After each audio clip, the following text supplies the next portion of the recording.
സംസ്ഥാനത്തിൻ്റെ അഭിമാന പദ്ധതിയായ വയനാട് തുരങ്കപാത ആനക്കാമ്പൊയിൽ കള്ളാടി മേപ്പാടി തുരങ്കപാതയുടെ ആദ്യ ബ്ലാസ്റ്റിംഗ് ആണ് നടക്കുന്നത്. നമ്മളോടൊപ്പം കിഫ്ബിയുടെ ഡയറക്ടറായിട്ടുള്ള കെ വി പുരുഷോത്തമൻ സാറാണുള്ളത്. സാർ, നമ്മൾ എങ്ങനെയാണ് ആദ്യ ബ്ലാസ്റ്റിങ്ങിൻ്റെ ഒരു പ്രോസസ്സ് എന്ന്? ആദ്യ ബ്ലാസ്റ്റിംഗ് ഒരു ടണലിനെ സംബന്ധിച്ചിടത്തോളം ഏറ്റവും പ്രധാനപ്പെട്ട ഒരു ദിവസമാണ്. നമ്മൾ ഇത്രയും നാൾ കാത്തിരുന്ന ഈ ഒരു ദിവസത്തിനായിരുന്നു. സ്റ്റേജ് 2 ക്ലിയറൻസ് ലഭിക്കാത്തത് കൊണ്ടാണ് നമുക്ക് ഇത് ഇത്രയും ഒരു കാലതാമസം വന്നത്. അല്ല എന്നുണ്ടെങ്കിൽ ഇനാഗുറേഷൻ ചെയ്ത് ഉടനെ തന്നെ നമുക്ക് ബ്ലാസ്റ്റിംഗ് തുടങ്ങാമായിരുന്നു.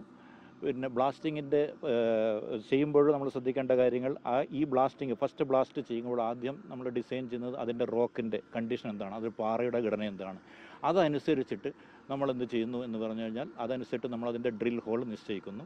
അപ്പോൾ ഡ്രിൽ ഹോൾ ഇപ്പോൾ ഇവിടെ നമ്മൾ തീരുമാനിച്ചിട്ടുള്ളത് 1.6 മീറ്റർ മാത്രം ഡെപ്തിലാണ് ഡ്രിൽ ഹോൾ ചെയ്തിരിക്കുന്നത്. അതിനുശേഷം അതിൽ നമ്മൾ ജെലാറ്റിൻ നിറയ്ക്കുന്നു. പിന്നെ അത് എക്സ്പ്ലോഷൻ ചെയ്യേണ്ടതിൽ ഫസ്റ്റ് ബ്ലാസ്റ്റിംഗ് ആയതുകൊണ്ട്, അതായത് എക്സ്പോസ്ഡ് പെരിഫറി ആയതുകൊണ്ട് നമുക്ക് ശ്രദ്ധിക്കേണ്ട കാര്യം എന്ന് വെച്ചാൽ ഒരു സേഫ് ആയിട്ടുള്ള ഡിസ്റ്റൻസിൽ നിന്നുകൊണ്ട് മാത്രമേ അതിൻ്റെ ബ്ലാസ്റ്റിംഗ് ചെയ്യാൻ പാടുള്ളൂ. അതാണ് നമ്മളിവിടെ കാണുന്ന ഈ ഒരു ടെൻറ്റ് നിങ്ങൾ കാണാം. അവിടെ വെച്ചാണ് ബഹുമാനപ്പെട്ട മുഖ്യമന്ത്രി ഇന്ന് സ്വിച്ച് ഓൺ കാരണം ഇതിൻ്റെ നിർവഹിക്കുന്നത്. 21 ഹോളാണോ ഇന്ന് ഉള്ളത്? 23. 23. ഇതിനകത്ത് എല്ലാം ഒരുമിച്ചാണ്. എങ്ങനെയാണ് ബ്ലാസ്റ്റിംഗ്? അത് ഈ ബ്ലാസ്റ്റിങ്ങിൻ്റെ മെത്തഡോളജി എന്ന് പറയുന്നത് ഡിലേ ഡെറ്റനേറ്റർ ഉപയോഗിച്ചാണ്. അത് ഡിലേ എന്ന് പറഞ്ഞാൽ നമുക്ക് നേരിട്ട് കാണാൻ അത്ര പെട്ടെന്ന് വിഷ്വലി അങ്ങനെ സാധിക്കുന്നില്ലെങ്കിലും വളരെ ഒരു ഫ്രാക്ഷൻ ഓഫ് സെക്കൻഡ്സിൻ്റെ ഡിലേയിലാണ് ഓരോ ബ്ലാസ്റ്റും ഹോളും ബ്ലാസ്റ്റ് ആവുന്നത്. അതാണ് ഇതിൻ്റെ മെത്തഡോളജി. അപ്പോൾ അങ്ങനെ വരുമ്പോൾ ഡിലേ ഡെറ്റനോളജിയിൽ കൂടുതൽ നമുക്കൊരു അതാണ് പിന്നെ സ്റ്റോൺ അത് അധികം കൂടുതൽ ഫ്ലൈ ആയിട്ട് പോകാൻ സാധ്യതയും കുറച്ച് കുറവായിരിക്കും. നമ്മൾ എത്ര സമയം കൊണ്ട് ഏകദേശം ബ്ലാസ്റ്റിംഗ് പൂർത്തിയാകും? ആദ്യ ബ്ലാസ്റ്റിംഗ് അത് ബ്ലാസ്റ്റിംഗ് എന്ന് പറഞ്ഞാൽ ബ്ലാസ്റ്റിംഗ് ഒരു സ്വിച്ച് ഓൺ ചെയ്യേണ്ട ആവശ്യമുള്ളൂ. എല്ലാം ഞാൻ നേരത്തെ പറഞ്ഞ കാര്യങ്ങളൊക്കെ ചെയ്ത് കഴിഞ്ഞാൽ ഒരു സ്വിച്ച് ഓൺ ചെയ്തു കംപ്ലീറ്റ് ബ്ലാസ്റ്റ് ആവുന്നു.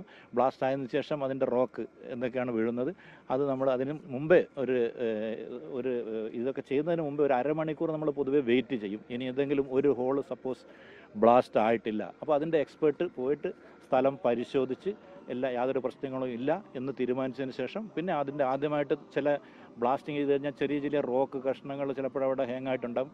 അതിനെ റിമൂവ് ചെയ്യണം. അതിന് സ്കെയിലിംഗ് എന്ന് പറയും.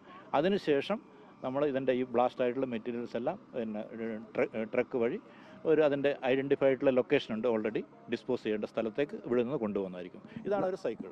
നമ്മൾ ഈ ഒരു സൈക്കിളിൽ തുടങ്ങിക്കഴിഞ്ഞാൽ മൺസൂൺ ആരംഭിക്കാൻ വേണ്ടി പോവാണ്. എന്തെങ്കിലും തടസ്സം പ്രതീക്ഷിക്കുന്നുണ്ടോ? ഇല്ല, മൺസൂൺ കൊണ്ട് ടണലിനകത്ത് നമ്മൾ കടന്നു കഴിഞ്ഞാൽ മൺസൂൺ അതിന് യാതൊരു പ്രയാസമുള്ള ഒരു കാര്യമല്ല.